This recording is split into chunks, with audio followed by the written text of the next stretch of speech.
Hello and welcome. This is Cheryl. Thank you so much for joining me today. Today I'm sharing day 9 of the 12 days of Stitchmas. The 12 days of Stitchmas is a advent calendar from Spellbinders. There are 12 different days and each day has a stitching die. And these are all holiday themed, so they're perfect for the upcoming holiday. I have all of my videos from the 12 days of Stitchmas in the same playlist, so if you've missed one, you can go back and find them nice and easily.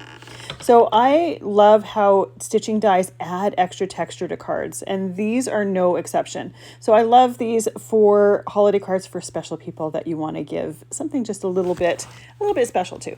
So today on day 9, we have a die set for either a Christmas cupcake, muffin, or figgy pudding.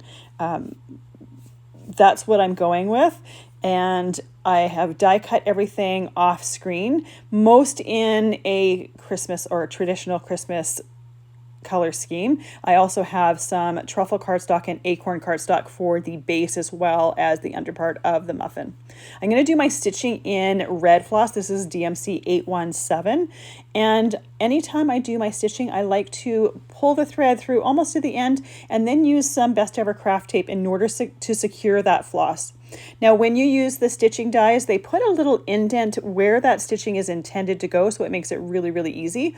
So on top of this piece of icing here, it looks like sprinkles. So that is how I'm stitching it. I started stitching all of them, and then halfway through, I decided to just do the top, one to the top, and then work my way back, mainly because one of those drips made a perfect spot to secure my floss at the back. When you do these, you don't see the back of them anyway, so it doesn't need to be pretty on the back. And I always die cut an extra solid piece or an extra stitch piece to glue onto the back. That's going to secure that floss in between the two pieces of cardstock. It also makes it easier for assembling the card later because we're going to be assembling with cardstock to cardstock. It also gives it just a little bit extra dimension. So this is what I like to do and how I like to do it. When I glue those two pieces together, I use some sewing clips just to hold them in place. These just hold things so that I don't have to hold them with my fingers and I can work on other things while I'm doing that. For the base of the cupcake, I also am going to stitch it with that red floss. It would also be nice done with brown floss or even a gold floss. I didn't want to do metallic for this one, and I didn't have a brown floss that I really liked the color tone with that brown cardstock. So I thought red would be perfect for just adding an extra contrasting element, as well as it ties in with the red floss from the top of the icing, as well as the red berries that we have. And this one is nice because it has some extra pieces to it. There's some foliage, so there's a holly leaf as well as a little branch with some three leaves in it. Maybe 5 leaves. And then the berries. And the berries are dimensional, so there's a base piece as well as an upper layer that gets glued together. I'm gluing everything together with Barely Art glue. It's a liquid glue. I have it in a fine line bottle, so it works well for small die cuts as well as assembling my cards. I use this for pretty much everything. I love the wiggle room you get with liquid glue, as well as the fact that it dries fairly quickly and it goes a long way. For my background, I'm going to use the holly and foliage embossing folder to add a little bit of texture to my background. This is a step that you don't necessarily need to do, but I love that extra detail. It gives that background a little bit of interest, and sometimes these pieces are just a little bit tinier than I would tend to use on the front of a card. I didn't want to add extra die cuts from other sets for these particular cards for the most part, so by embossing it, it fills in that back area with some texture and some interest.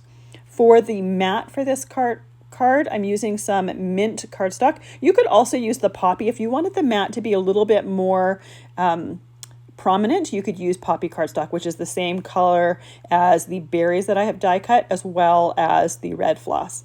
For a sentiment, I just chose a Merry Christmas sentiment. This was one that I did a few videos back using the Merry Messages press plate with Lumberjack Plaid Distress ink and the Better Press system. So very simple sentiment. You could also use stamps for your sentiment or even die cuts for your sentiment if you wanted to.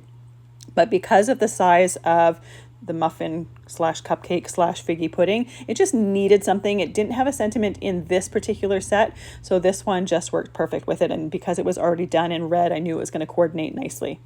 So the base of the berries has the 3 berries all together. I'm just using that same glue to glue them together, and I'll let that sit and dry for just a moment while I glue down some of that foliage.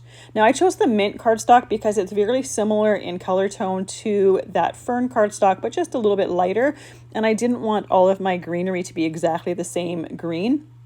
Obviously, you can choose any color greens that you prefer. I'm trying to keep the same greens and same color tones throughout this series of cards.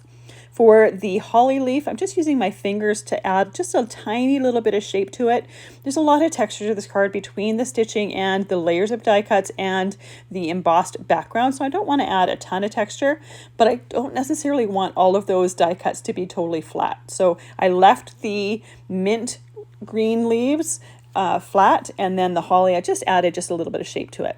So here is the finished card. You could see how quick and easy that came together. It doesn't take a lot of time to do that stitching, but it does add an interesting extra texture to it.